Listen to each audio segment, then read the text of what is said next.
주간 평안하셨습니까?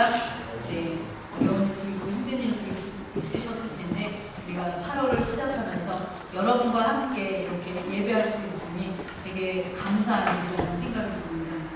이 한 달도 하나님께서 우리 모두에게 풍성한 은혜를 더해 주셔서 우리 모두가 하나님 안에서 행복한 하루하루를 보내셨으면 좋겠습니다. 이제 이번 주하고 다음 주까지 하게 되면 성령의 열매 9가지를 끝내게 됩니다. 여러분들이 들은 말씀을 생각하시면서 우리의 삶 속에서 성령의 열매를 풍성히 맺는 그런 삶이 되시기를 소원합니다. 우리가 지난주에는 충실, 다른 말로는 신실함이라고 표현되는 성령의 열매에 대해서 나눴는데 여러분의 삶 속에서 하나님께 또 사람 앞에서 부끄럽지 않은 그런 충성된 삶을 살고 계시는지 여러분 자신을 좀 체크하면서 살아갔으면 좋겠습니다. 오늘은 성령의 8번째 열매인 온유에 대해서 그 의미를 시편 37편을 가지고 함께 나눠보도록 하겠습니다. 온유로 번역된 헬라어는요, 프라우스라는 단어입니다. 이 프라우스라는 단어가 사물에 대해서 쓰일 때는 부드러움, 이러한 뜻으로 해석되고 짐승들에 대해서는 유순함, 그리고 우리 사람에 대해서는 온화함, 징계와 관련해서 이 단어가 쓰일 때는 관대함이라는 뜻을 가지고 있습니다. 그래서 온유의 단어를 쓰고 있는 성경 한 구절을 예로 들자면 고린도후서 10장 1절 말씀을 예로 들 수 있는데 바울은 그리스도의 온유와 광용으로 이러한 권면을 한다고 표현하고 있습니다. 여기에 나오는 온유라는 이 표현에 바로 프라우스라는 헬라어 단어가 쓰였습니다. 그러면 이 온유가 왜 성령의 열매에 포함되는 것일까요? 하나님의 말씀에 순종하지 않고 제멋대로 살았던 우리 인간들이 변하여서 그 말씀에 순종하게 될 때 갖는 마음의 자세가 바로 온유함입니다. 그래서 온유가 성령의 열매인 까닭입니다. 성령께서 우리를 변화시키지 않으면 우리가 우리 스스로 하나님의 말씀에 순종할 수 있다라고 생각하지만 그렇지 않습니다.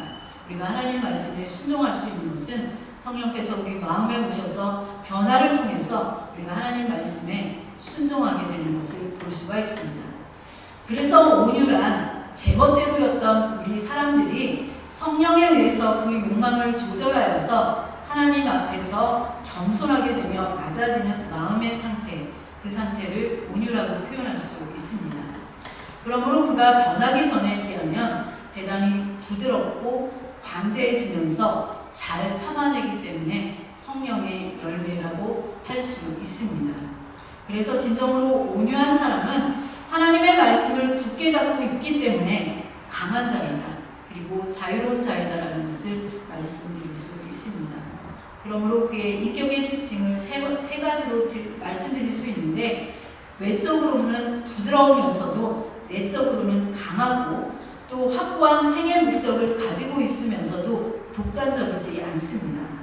그리고 언제나 그의 마음은 내적 자유로움을 가지고 하나님의 은혜 가운데 살아가는 사람이 바로 온유한 사람의 특징입니다. 오늘 읽어주신 본문 11절 말씀에 보면 온유한 자들에 대해서 이야기하고 있는데 먼저 히브리어 단어로 이 온유한 자의 의미에 대해서 살펴보면서 그 뜻을 생각해 보겠습니다.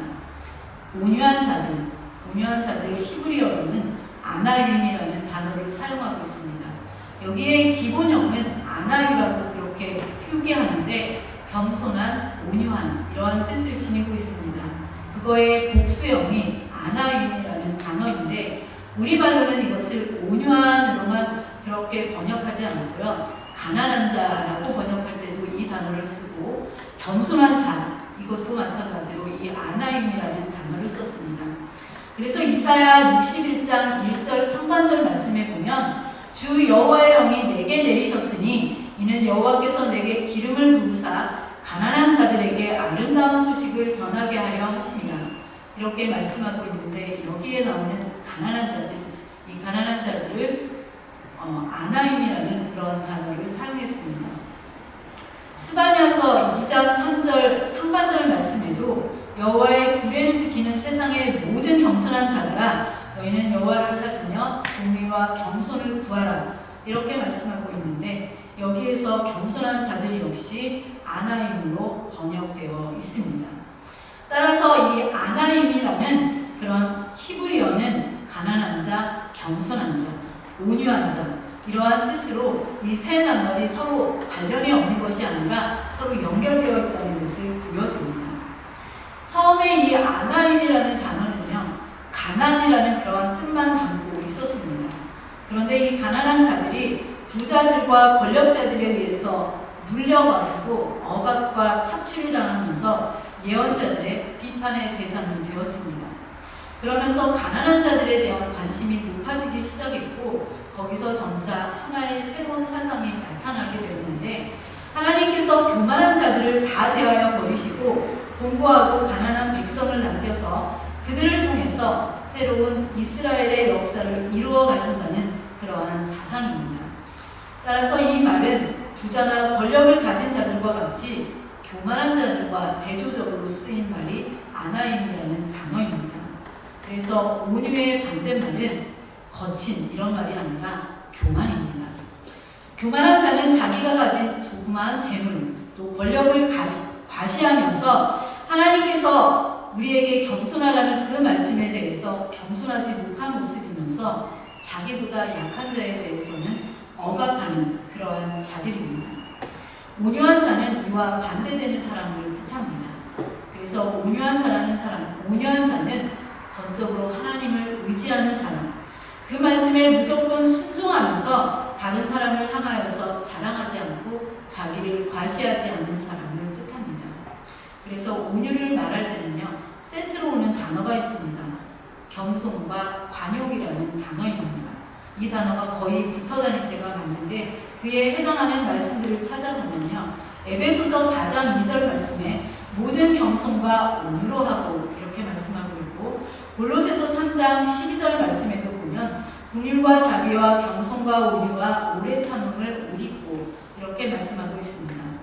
우리가 잘 아는 마태복음 11장 29절에 예수님께서 말씀하시기를 나는 마음이 온유하고 겸손하다 이렇게 말씀하셨고 앞에서 읽어드린 고린도후서 10장 1절 말씀에도 보면 그리스도의 온유와 관용이다 이러한 표현으로 사용하고 있습니다. 그래서 온유를 생각할 때는 겸손과 관용이 함께 세트로 온다는 것을 생각하시면 좋을 것 같습니다. 그러면 좀 더 구체적으로 이 온유한 자가 어떠한 자인지 시편 37편을 통해서 살펴보고자 합니다.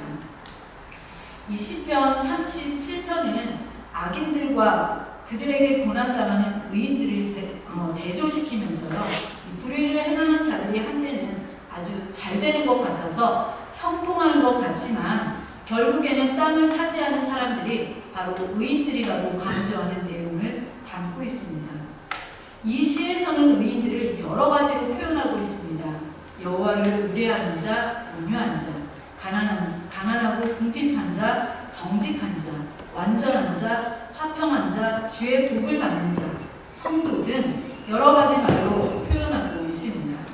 그러나 이들은 교만한 자들, 불의를 행하는 자들, 악을 행하는 자들에 의해서 억압당하고 고난당한다는 사실에서 온유한 자들이라고 말씀드릴 수 있습니다. 따라서 온유한 자들이란 첫 번째로 그 마음에 하나님의 법을 간직하면서 선을 행하고 성실하게 살아가는 사람을 뜻하고 있습니다. 3절 말씀 우리가 한 목소리로 읽어보도록 하겠습니다. 시작! 여호와를 의뢰하고 선을 행하라. 땅에 머무는 동안 그의 성실을 먹을거리로 삼을지어다. 불의한 자들이 활개를 치는 세상에서는요, 선을 행하면서 성실하게 살아가는 그 자체가 어리석은 일처럼 보여집니다.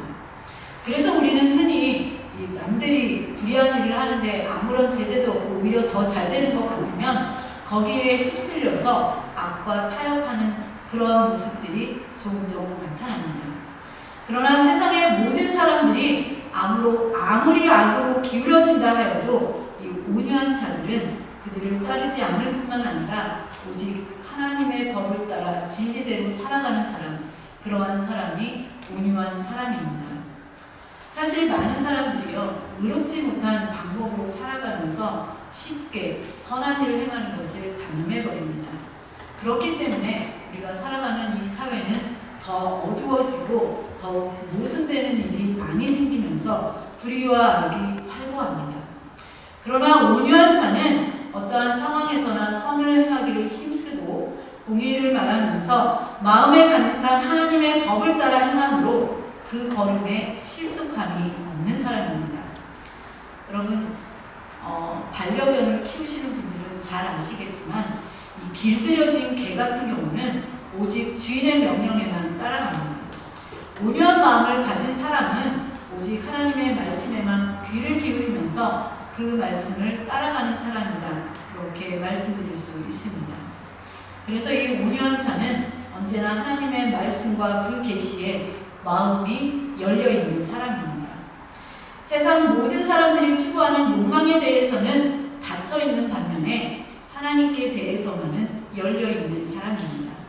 그러므로 온유한 마음을 가진 사람은 이 세상에서는 어리석은 자처럼 취급되지만 하나님 나라에서는 가장 고귀한 자로 인정받습니다. 예수님께서도 세상 사람들이 자기에 대해서 뭐라 말씀하시든 상관치 않으시고요. 진리의 길을 향해서 행하신 그것을 생각할 때 예수님이야말로 온유한 사람의 표본이라고 할 수 있을 것입니다. 그런 의미에서 성령의 열매인 온유는 지난주일에 말씀드린 신실한, 충실과도 관계가 있는 말씀이라고 할 수 있습니다. 두 번째로 생각할 수 있는 온유한 자는 하나님, 여호와 하나님을 의지하는 사람을 이야기하고 있습니다. 우리 5절 말씀 함께 읽도록 하겠습니다. 시작. 내 길을 여호와께 맡기라. 그를 의지하면 그가 이루시고. 이 시편 37편에서는요, 특별히 여러 가지 여호와 하나님을 표현하면서 우리의 마음을 의지하는 마음을 이야기하고 있는데, 여호와 하나님을 의뢰한다, 기뻐한다, 기대한다, 이러한 여러 가지 표현들을 이야기하고 있습니다. 그래서 온유한 자에 대해서 이야기할 때 우리가 생각할 수 있는 것은 이 세상에 재물이 많거나 또 재물이 없거나 그 재물에 의존하지 않는 사람입니다. 또한 온유한 사람은 이 세상의 어떤 연주를 자랑하거나 그것을 의지하지 않고서 오직 하나님께만 의지하고 하나님만 기대하는 사람입니다. 그래서 여호와께서 그를 어떤 길로 인도하시든지 무조건 순종하면서 나아가는 사람이 온유한 사람입니다. 그가 가진 그러한 확신, 이렇게 여호와 하나님을 신뢰할 수 있는 그러한 확신은 바로 하나님께서 그의 소원을 이루어 주시기 때문입니다. 그를 정오의 빛같이 나타내 주시기 때문입니다. 또한 그의 손을 붙들어 주셔서 엎드러지지 않게 하실 뿐만 아니라 마침내 약속하신 땅을 주실 것을 기대하기 때문입니다. 비록 악인이 득세해서요, 가난한 자들, 궁핍한 자들을 공격하면서 행위가 정직한 자를 죽이는 그러한 시대에 살기 때문에 고난을 당할 수밖에 없지만, 온유한 자가 불평하지 않고 참고 기다리는 것은 하나님께서 그런 악인들을 반드시 이 땅에서 사라지게 하실 것을 믿기 때문입니다. 그래서 성령의 열매로서 온유는 또 다른 열매인 오래 참음과도 관계가 있습니다. 억울함이나 고난을 당하면서도 화내지 않는 것, 분노하지 않는 것 너무 어렵습니다. 그런데 그 모든 것을 참아내는 것이 바로 온유함에 있다 하겠습니다. 이렇게 볼 때 예수 그리스도야말로 온유한 자의 표본이라고 말씀드릴 수 있습니다. 예수님은 이 세상에 계시면서 아무것도 가진 것이 없는 가난한 자였습니다. 예수님은 멸시와 천대를 받으면서 고난을 당했습니다. 그리고 마침내는 십자가에 달려 돌아가셨습니다. 그러나 예수님께서는 오직 하나님 아버지만을 의지하셨고 그에게 순종하셨습니다. 예수님이 낙심하지 않고 끝까지 가지신 확신은 하나님께서 모든 악의 세력을 꺾고 그가 뿌린 복음의 씨앗들을 자라게 하셔서 30배, 60배, 100배의 결실을 가져오게 하신다는 사실이었습니다. 이런 의미에서 온유한 자는 결코 나약하거나 무기력한 자가 아닙니다. 세상적으로 볼 때는 나약하게 보일지 모르지만 하나님께 대한 변함없는 믿음을 가진 이상 그 누구보다도 강한 자라고 말씀드릴 수 있습니다. 이런 의미에서 우리 믿음의 사람들 모두는 온유한 자입니다. 우리는 이 세상에 소망을 두는 자가 아니기 때문입니다. 이 세상에 소망을 두는 사람은 온유한 자일 수 없습니다. 그는 결국 불의를 행할 수밖에 없으며 악을 행할 수밖에 없기 때문입니다. 반면에 하나님을 의지한다는 이 말은 이 세상 모든 것보다 하나님을 더욱 귀히 여긴다는 말씀입니다. 예수님을 믿는 우리 모두는 이 세상에서 어떤 특정 정당을 지지하여서 권력을 얻고자 함도 아닙니다. 돈 많은 기업인을 예수님 믿게 해서 물질적인 혜택을 누리고자 함도 아닙니다. 우리는 오직 하나님만을 기뻐하면서 그만을 의지하여서 이 땅에 하나님의 나라가 이루어지고자 하는 그러한 진리를 가지고 살아가는 사람들이기 때문입니다. 그런 의미에서 우리 모두는 온유한 자다, 그렇게 말씀드릴 수 있습니다. 민수기 12장 3절에 보면 모세에 대해서 설명하는 부분이 있습니다. 이 말씀 보시겠습니다. 이 사람 모세는 온유함이 지면의 모든 사람보다 더하더라. 여러분, 이 말씀에 대해서 동의하십니까? 모세는 처음부터 온유한 사람이었습니까? 여러분이 출애굽기를 읽어보셨다면 다 아시겠지만 모세도 처음부터 온유한 사람은 아니었습니다. 그런데 이런 모세에 대해서 히브리서에서는 뭐라고 설명하냐면 모세가 영광의 자리인 바로의 궁의 왕자의 자리를 거절했을 뿐만 아니라 일시적인 죄의 향락을 즐기는 것보다 하나님의 백성과 함께 학대받는 길을 택하였다고 설명하고 있습니다.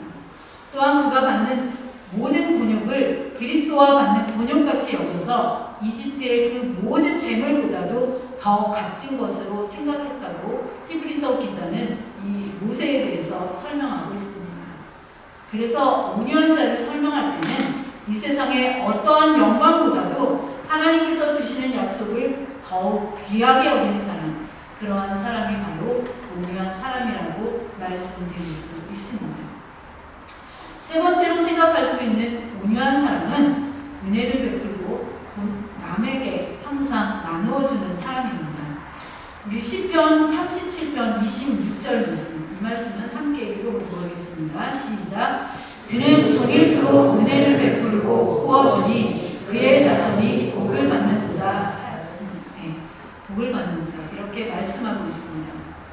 온유한 자는 이 세상에 어떠한 욕망이 없기에요, 언제나 적은 소유에 만족하면서 살아가게 됩니다. 그렇기에 기쁨으로 남에게 나누어 줄 수도 있습니다.